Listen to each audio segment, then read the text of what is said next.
Anyway, here's going to the last of the Lost World.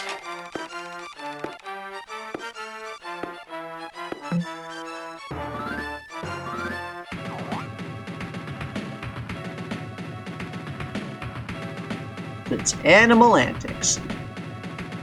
This one, in the original playthrough, when I went through the first time, I recall this being really, really painful. Particularly because of the Squawks section. The gimmick of this stage is, hey, let's have one stage where you do all of the animals, all 5 of the animal friends in one stage, and there's a section dedicated to each one. That's a different thing. That's honestly a good gimmick for a stage, because it's taking a core game mechanic and exploring it more thoroughly. Now, each one of the animals, they kind of explore a little bit more thoroughly, but almost. Sort of.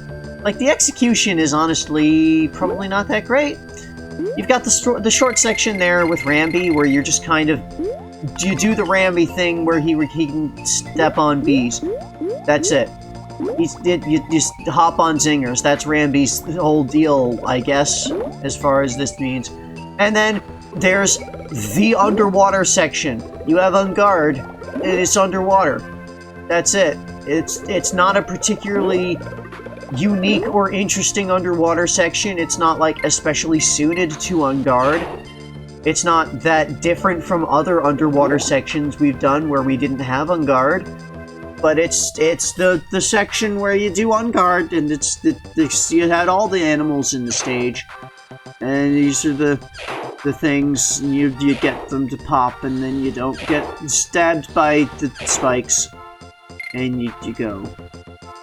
And it's On Guard, under the water. And there's angry fish that want to bite you. And there's the banana bunch. There's bananas. Soggy bananas.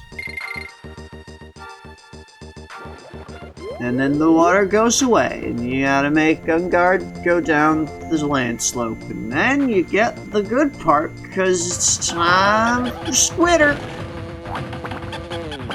And this is the part that you can mostly skip over if you just kind of go over the whole stage with Squitter, with the thing that Squitter does. That's Squitter's thing that he does. You just go over the stage. Just don't engage with the stage. Except now, you see how the screen, the camera is shifting down slightly as we move forward? That's because the ceiling is lowering. You can see I'm bumping into the ceiling. Like, it keeps lowering as we progress through the stage. And then, you know, we get to this part, and it's going to start rising again. Here. But, like, if you go too high, then the webs actually, like, stop working. The web platforms. If you fire the web platform shot too high when you're, like, right up against the edge of the stage barrier at the top, it just dissipates before you can, like, have a chance to make a platform out of it. Anyway, Squitter gets you to the one and only bonus section of the stage, because all of the Lost World stages have exactly one bonus where you get one of the video game hero medals, because there's no reason to get the Creme coins in the Lost World areas, because the Lost World areas is what you unlock for having the Creme coins, so you get the video game hero medals from bonuses in here. And you go up, and then you have a short section of Squawks, and then you go back to Squitter, because there's another short section of Squitter to do still in the next area when you fire up through this blast barrel. And up here with the star barrel checkpoint. It's brambles again, so you know what that's gonna be.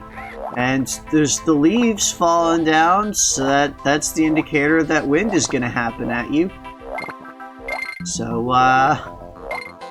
let's have Squawks and brambles and wind. This really, really annoyed me my first time playing through the game on the SNES.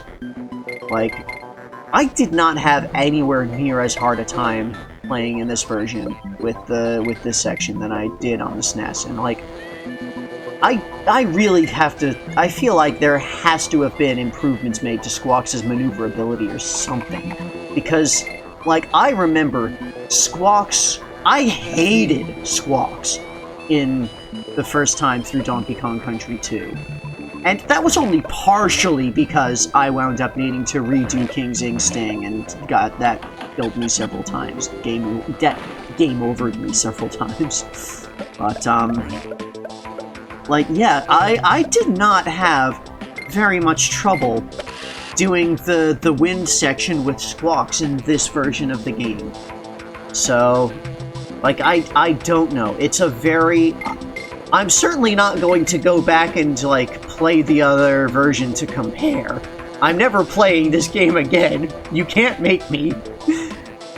But, yeah, it really does feel like they made it easier somehow, in some nebulous way that I can't quite define.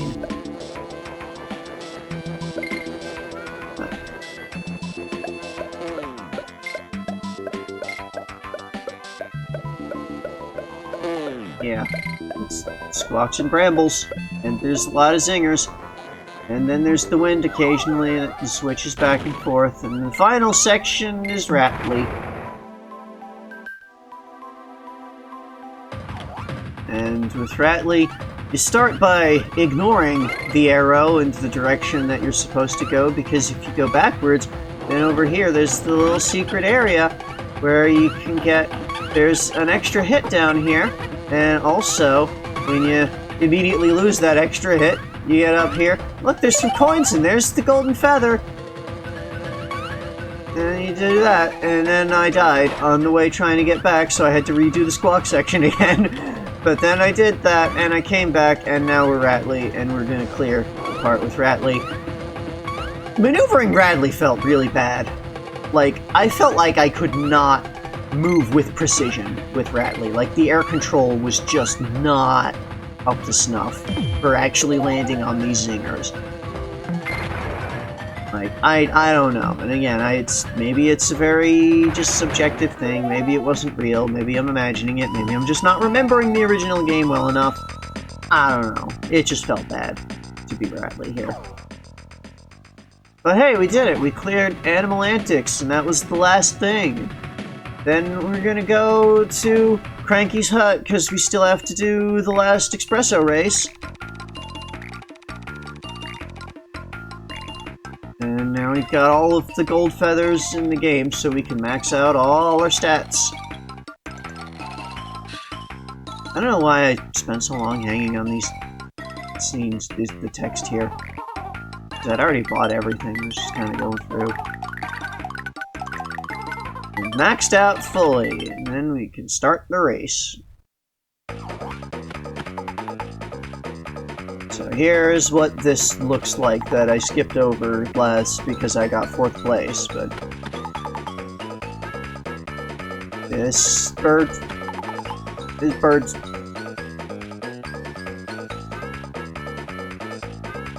you know, it's going to be a track that looks kind of indistinguishable from the other tracks that we've already seen. Now, annoyingly, if you and an opponent have equal strength, then you will still not be able to move past each other. You need to have more strength than your opponent to move past them on the vertical plane. So, you know, there is the... Was it just the one or was it 2? I wasn't paying attention. 1 or 2 of the opponents that have maxed out strength that you will never be able to just muscle your way past. But you just kind of have to deal with them being walls. Anyway, as you can see, I've got my boost and flight are both 10. I think if you ran through the stage, collecting every one of the power-ups and never using any of them, you still would never accumulate 10 of either the feathers or the grain.